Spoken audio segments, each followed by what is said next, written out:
Learn the most advanced recruiting techniques. Land the most desirable talent. Launch your company towards massive success. This is the Higher Power Radio Show with Rick Girard.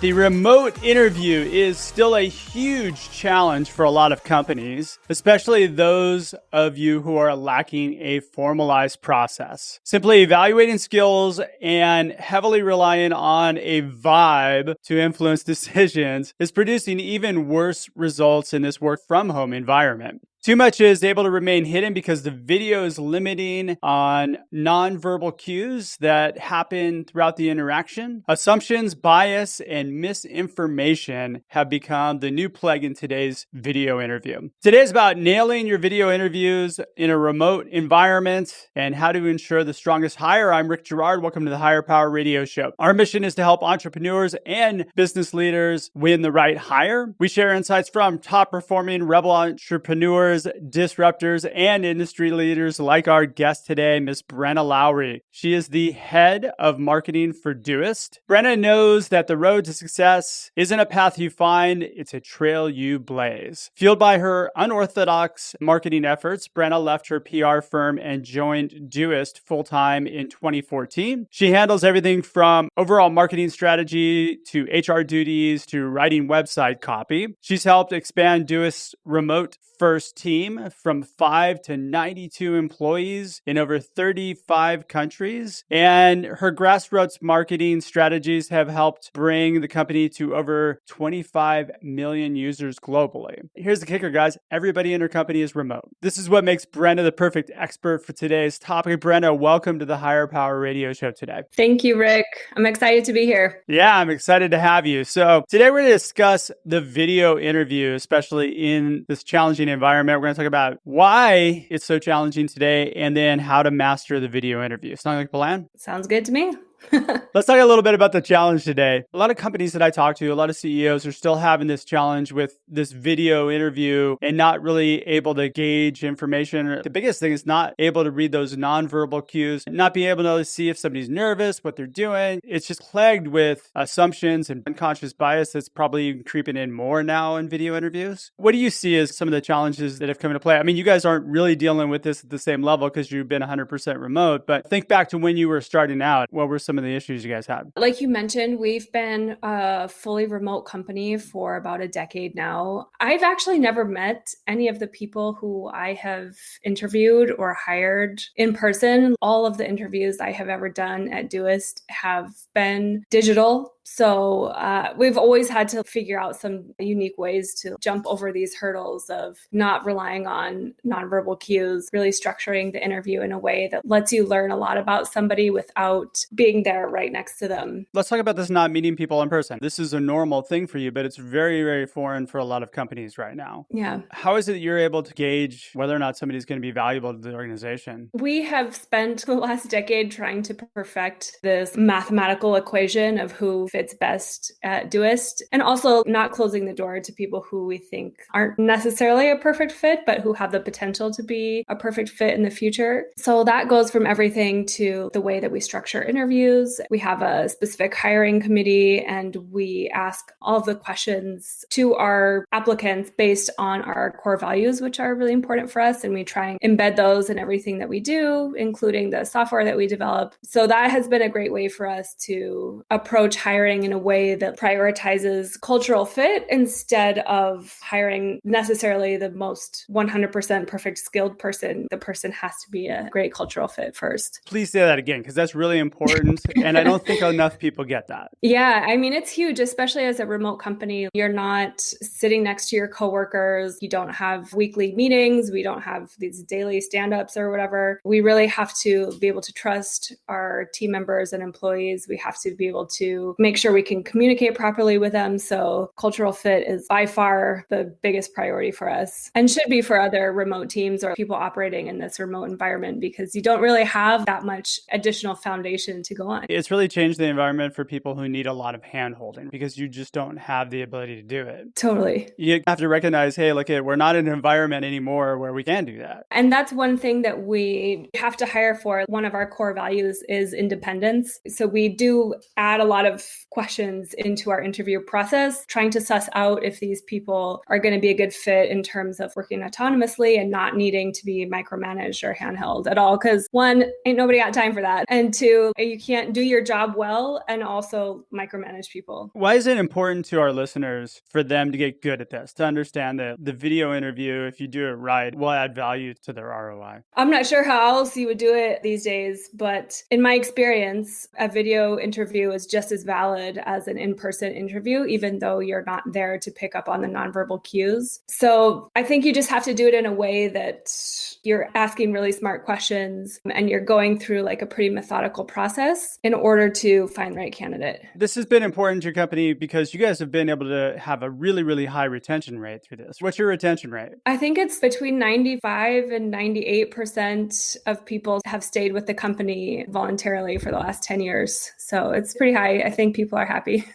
Super low attrition rate. You have people that are staying there, that are engaged, that want to be there. And it's because you guys hire on culture first. It's something that you can really feel as you onboard a new person. Very rarely will you have to have a conversation of, oh, this person is kind of surly, or watch out for this person. They have like a bad apple. Everybody is a really great person and people really work well together because we try and filter out for great cultural fit. And I would imagine when you're onboarding, you don't have to show them where the bathroom is. Luckily, no. Yeah, I've avoided that for the time being. Because you're hiring for culture, you feel like most of the people there, at least probably for yourself, you can say that you're happy with the quality of the work and you're engaged more because of it. Oh, for sure. And I've hired people who may not necessarily be a perfect skill fit to the T, but in my opinion and in my experience, you can learn skills on the job, but you can't necessarily learn to be an empathetic person overnight. Yeah, you can't change who you are. Your values are your values, and that's whether or not they fit into the organization. I think it's important for people who are looking for a job to ask themselves, do the values of this company match up with me as well? Right. I think a lot of people are just looking for that paycheck sometimes that they overlook that. And then they end up leaving. Yeah, it's a two-way street for sure. The way we work is not ideal for some people. We work in a way that is very heads down. We don't do a lot of direct messaging. Like, we try and keep meetings to a minimum. So if you're like a super extroverted person who thrives on a lot of connection, then it might not be the best place for you. Yeah, see, that's really important. When you meet those people, you're able to say, hey, look, we're not this environment, so you're not going to fit here. Right, exactly. Yeah, I mean, which is going back to the core values, what I mentioned about being independent, and you can go about your work during the day and you don't need hand-holding and you don't need to like be in a meeting with people, you know what I mean? Yeah. I think it's very important. Absolutely. I couldn't agree with you more. You're listening to the Higher Power Radio Show. I'm your host, Rick Girard. And for our podcast listeners, we're going to take a quick educational moment from our sponsors. Check out stridesearch.com. There you'll find additional content and resources to help your company land great hires. Our guest today is Brenna Loury. She is the head of marketing for Doist. I want to keep saying Doist, but I know it's Doist.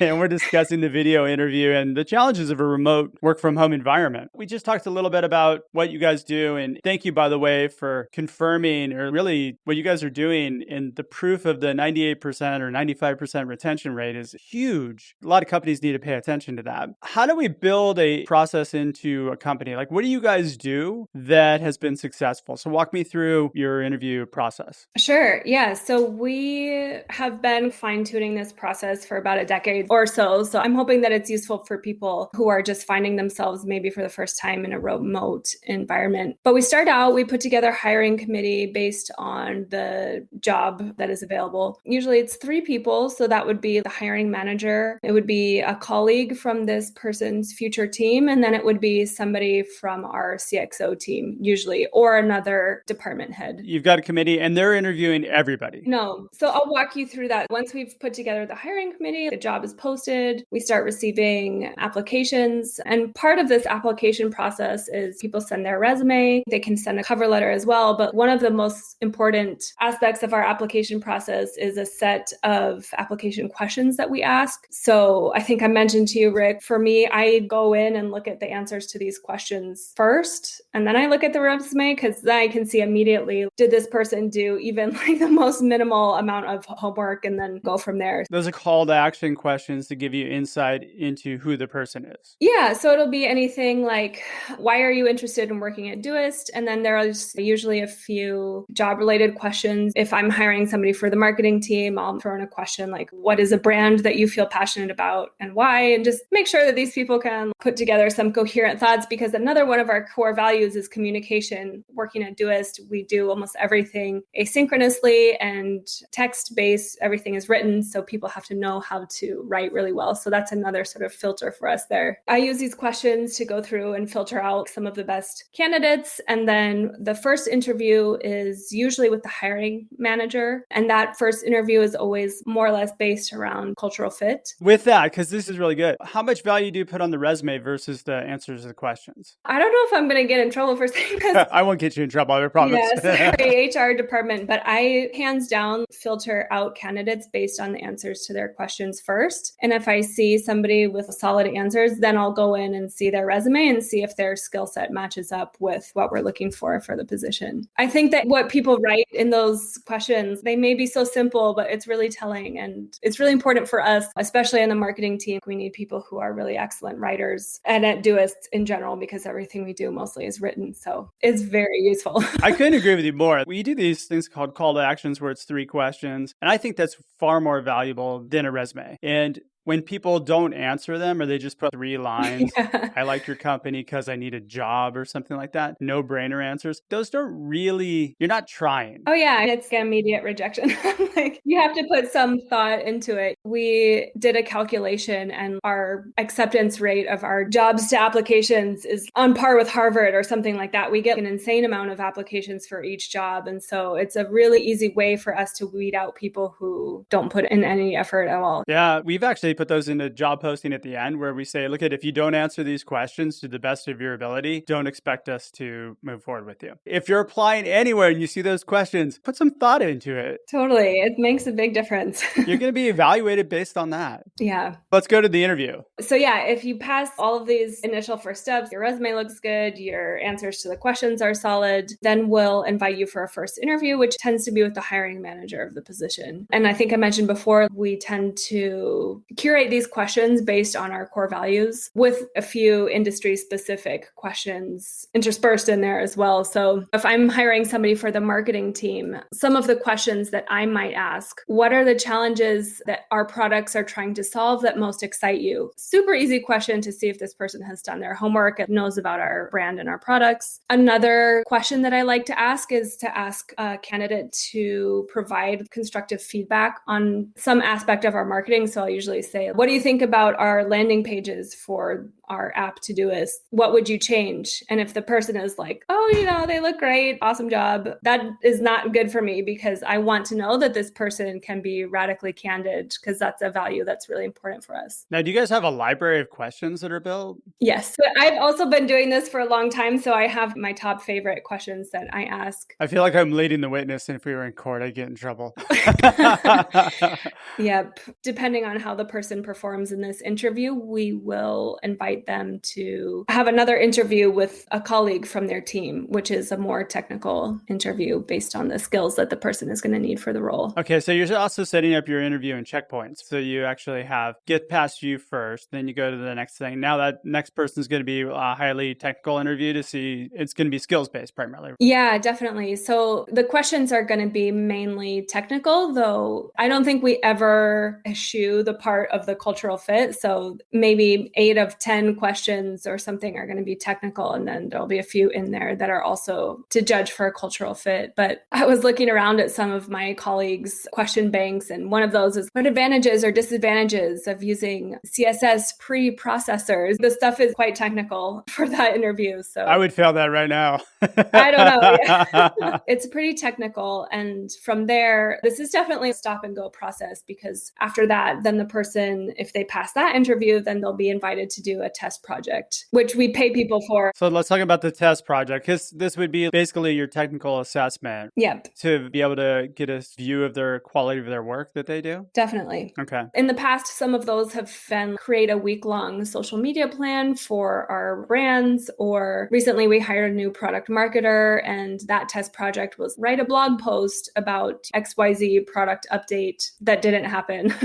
So they have to invent things somewhat from zero. Wait, now you said you pay people to do this? Yeah, I think it's unconventional, which seems strange, but people tend to spend a lot of time on this. So we like to compensate people for the time that they spend. What, do you have them track hours and then pay them hourly, or yeah. how do you do that? Mm-hmm. Really? And that's for everybody, even if they aren't hired. If you end up doing a test project for us, you will get paid for it. See, that alone should validate the reason why you should spend time answering those questions up front. Even if you don't get a job. Like an industry standard. People have a lot going on in their lives, especially now, it seems. I've always seen that as being a hindrance for really good people, especially people who are not actively looking for a job. Maybe they've been recruited for a role, and you ask them to do a test project, they don't do it, or they'll just rush through it, and they're not motivated to do it unless they really, really want the role for some reason. You can put obviously as much or as little effort into it as you want, but if you want it to be worth your time, you should spend a good amount of time on this. And that's hard. A lot of us, we have kids, we have hobbies, families. Yeah. Trying to get somebody to do it on a Saturday when their mind is not into it. Yeah. I would imagine doing it late at night when you're motivated because you know you're going to get paid for it. That helps. So I guess it's some kind of incentive. It's not necessarily what everybody wants from a incentive perspective, but at least it's more than what anybody else is offering. It's just our small way to show gratitude for the time that people spend on this task, because if it's well done, then they're probably spending a lot of time on it.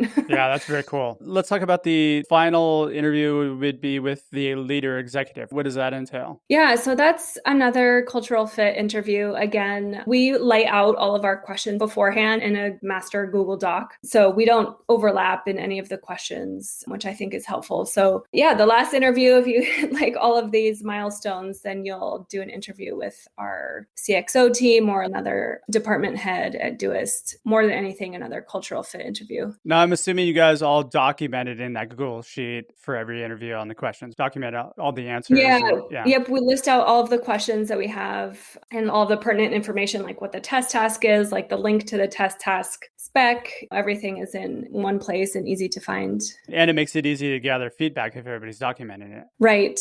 Yep. That's always the biggest challenge a lot of times is when you get that executive, he goes into the interview and then you got to try and pin him or her down, right? To get the data so that you can make the decision. Yeah. So I guess another piece of this hiring puzzle is that anybody in the hiring committee, after you do an interview, we have a Google form that people have to fill out, and you have to rank people depending on their cultural and skills fit. And there you share any feedback, and that's exclusively for the HR team. But then the person has to reach a certain score of 75% or above, basically, to be able to be hired. And then anybody on the hiring committee can veto any candidate. So it has to be a hell yes or no, basically. Yep. It's either a hell yes or a nope.